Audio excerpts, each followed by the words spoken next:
সবাই কাপেল বেরিয়েছে, আমি আর বান্ধবী আমরা দুজন আপেল, মার সবার মাঝখানে আপেল। ঠিকই তো আছে আপেল, কারণ আপেল জিনিসটা খারাপ সবাই দেখলে পছন্দ করে, আর আপেলের মতন হলে সব ছেলেরাই তো পছন্দ করবে। দেখো সেই ছেলেগুলা কাপল ঘুরতেছে, তাদের তো আপেল নেই, তোমাদের আপেল আছে। ভাবো তোমাদের ভাগ্য কতটা, তোমরা আপেল নিয়ে ঘুরছো। আর হ্যাঁ, তোমরা যখন স্বীকার করছো তোমাদের আপেল রয়েছে, তাতে তো আরো খুবই খুশির ব্যাপার। এই আপেলটাই ভালো, কাপেল না হওয়াই ভালো। আপেলটা দেখি তো সবাই এক্সাইটেড, খাওয়ার জন্য ছুটে ছুটে আসবে।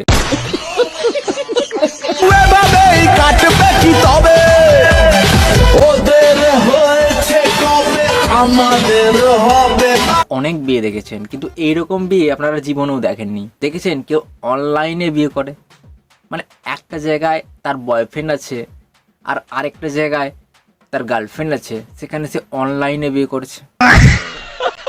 ভাই এখন মানছি যুগ এআই এর যুগ, সমস্ত কিছু অনলাইনে হচ্ছে, কম্পিউটারাইজড হচ্ছে, কিন্তু এটা বলে এটা মানতে হবে আমাদের, বা এটা আমাদের দেখতে হবে যে অনলাইনেই বিয়ে ছেড়ে নিচ্ছে। এরপরে তোমার যখন বাচ্চা কাচ্চা হবে তখন সেটাও কি তাহলে অনলাইনেই ছেড়ে নেবে, অনলাইনেই মাল ডেলিভারি হয়ে যাবে? হ্যাঁ, এখন তো সবাই অনলাইনে মাল অর্ডার দিয়ে দিচ্ছে, তা তুমিও কি তাহলে অনলাইনেই মাগিয়ে নেবে নাকি? আমি আজকে দেখাতে চলেছি আমার শাশুড়ি মাকে। এইরকম শাশুড়ি মা যদি আমার হয় তাহলে তোমার লাইফ সেট। আমি করতে যদি পারি তোমার মন চুরি, হবে আমার প্রেমের ডাবল সেঞ্চুরি। আমার তো ভাই এইরকম শাশুড়ি মা লাগবে। দেখতে পাচ্ছেন কত ডান্স করছে শাশুড়ি মা। তা শাশুড়ি মা, আপনি যে এত সুন্দর ডান্স করতে পারেন, আপনি যখন ইয়াং ছিলেন তখন আপনার পিছনে কত ছেলে ভাই ফিদা সেই মানে কতজনকে আপনি চড়িয়েছেন সেটা আপনার ডান্স দেখেই বোঝা যাচ্ছে। মানে আর যাই হোক, শাশুড়ি মা তো রকে আছে। এইরকম শাশুড়ি মা কি হাতছাড়া করে বলুন তো? আমি তো ভাই এইরকম শাশুড়ি মাই চাই।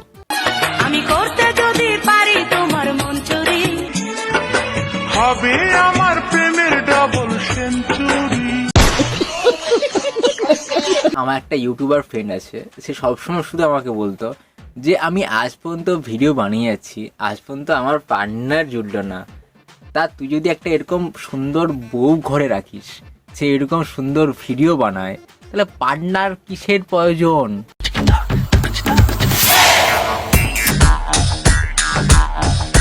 ভাই এইরকম বউ থাকলে আবার পার্টনার চাই? এরকম বউকে নিয়েই ভিডিও বানানা দুদিনে ভাইরাল। ভাই আমি আফসোস, আমার যদি এরকম একটা বউ থাকতো যে এরকম টাইপের ভিডিও বানায়, মানে এরকম টাইপের নৃত্য করে, ভাই আমি তো দুদিনেই সেই জায়গায় পৌঁছে গেতাম।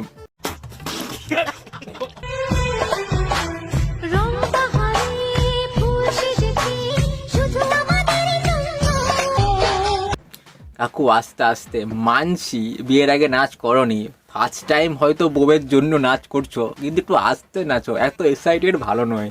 মানে কাকু সারা জীবন কোনদিন রিলস বানায়নি, বউ একটা টিকটকার জুটে গেছে, কি করবে, বাধ্য বউয়ের চাপে নাচ করছে। কিন্তু হ্যাঁ, ফার্স্ট টাইম কাকু নাচ করছে যে এতটা পরিমাণে ফাটিয়ে দেবে, এটা তো অস্বাভাবিক কিছু জিনিস। মানে মানা যায় যে আমাদের বাঙালিরা কি না কি করতে পারে।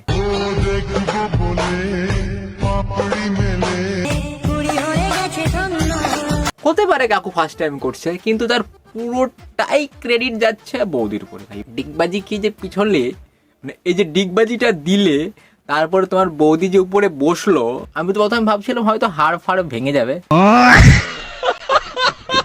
এখনো আমার বিয়ে হচ্ছে না, কিংবা এখনো কিছু একটা জীবন সঙ্গিনী পাচ্ছি না। গড ব্যবসার সামনে দাঁড়িয়ে বলছি, তাদের মনের আশা পূরণ হয়েছে এবং তারা আজকে সুখে শান্তিতে সংসার করছে। ভাই কি শুনছি, রাজুদা এখন পরোটা বাবা? কবে থেকে? এটা কি সত্যি ঘটনা? রাজুদার পরোটা খেয়ে নাকি অনেক কাজ হয়ে গেছে, যার বিয়ে হচ্ছিল না তার নাকি বিয়ে হয়ে গেছে, যার চাকরি পাচ্ছিল না নাকি চাকরি পেয়ে গেছে। দুজন চাকরি পেয়েছে, একজন রেলে গ্রুপ ডিতে আর একজন কোম্পানিতে। তারাও আমাকে গিফট দেবে বলে, আমি গিফট দিতে হবে না, সুখে সংসার করো। যারা এখনো অবধি মেয়ে পাচ্ছ না, গার্লফ্রেন্ড পাচ্ছ না, আমি সাজেস্ট করব তোমরা রাজুদার কাছে যাও, রাজুদার কাছে গিয়ে রাজুদাকে বলো যে আমাদের একটা মন্তস্ত পয়টা দাও, যেটা খেয়ে আমরা মেয়ে ছানা পটাতে পারি। ভাই অনেকে আছে মেয়ে পায়নি, বিয়ে করবে, মেয়ে পাচ্ছে না। ভাই রাজুদা তার জন্য পয়টা বাবার ব্যবসা শুরু করে দিয়েছে। যাও পয়টা খাও আর মেয়ে পাঠাও।